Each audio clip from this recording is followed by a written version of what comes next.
Hi friends, welcome back to my channel cooking with রি দেবনাথ।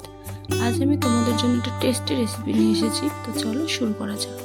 তার জন্য প্রথমেই আমি দুধ কচু বা পদ্ম কচুর পাতাগুলোকে ছোট ছোট টুকরো করে ধুয়ে নিয়েছি। তারপর মিক্সিং জারে পেঁয়াজ কুচি, রসুন আর 4 থেকে 5টা কাঁচা লঙ্কা দিয়ে দেব, আর দিয়ে দেব সামান্য একটু জল। এবার এইগুলোকে আর পাতাটাকে আমি একসাথে বেটে নেব। তো দেখো, পাতা এবং পেঁয়াজ, রসুন, কাঁচা লঙ্কা একসাথে বেটে নিয়েছি। এরপর একটা কড়াইতে দিয়ে দেব আমরা সর্ষের তেল। সর্ষের তেলটা গরম হয়ে গেলে এর মধ্যে দিয়ে দেব কালো জিরে ফোড়ন।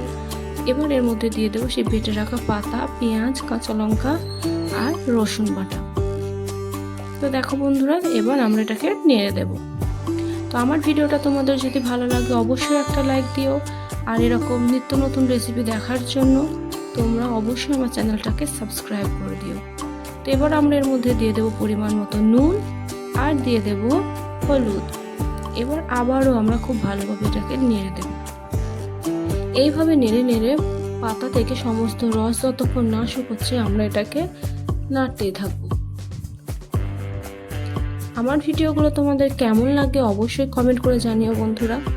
আর তোমরা পরবর্তীতে কি ধরনের রান্নার ভিডিও দেখতে চাও সেটা অবশ্যই আমাকে কমেন্ট করে জানাবে।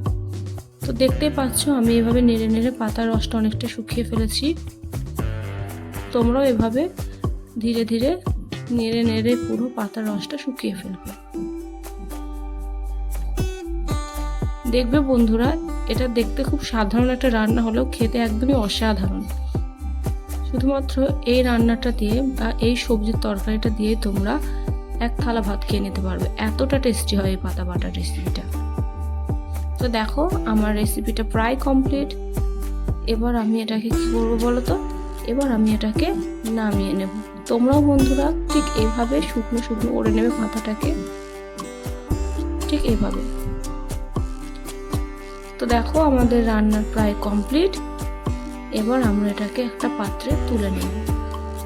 তো অবশ্যই রান্নাটা বাড়িতে ট্রাই করো আর আমাকে কমেন্ট করে জানিও তোমাদের আমার রান্নাটা কেমন লাগলো।